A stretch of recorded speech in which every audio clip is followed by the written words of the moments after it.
वफ़ाक़ी वज़ीर ख़ुर्शीद शाह चयो आहे त पाणी जी खोट सॼे मुल्क में आहे। चश्मा कैनाल न खोलण घुर्जे हा।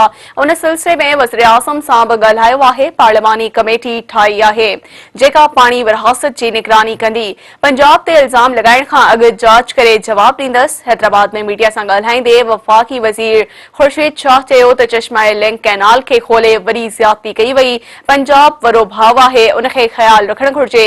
जेकॾहिं पंजाब ताक़त जो इस्तेमाल कंदो त उहा सुठी ॻाल्हि न हूंदी। पर उमीद आहियां त पाणी जी सूरत-हाल बहितर थी रही आहे। ख़ुर्शीद शाह जो चवणु हो त इमरान ख़ान आईनी तरीक़े खे गैर आईनी बणायो।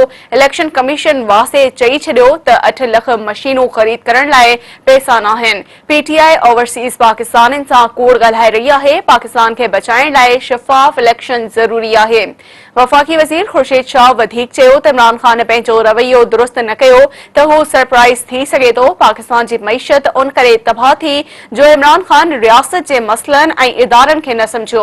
इमरान ख़ान जी हिकु एजेंडा हुई त NRO न ॾींदसि, पर असां मईशत में बहितरी जो मुतालबो करे रहिया हुआसीं।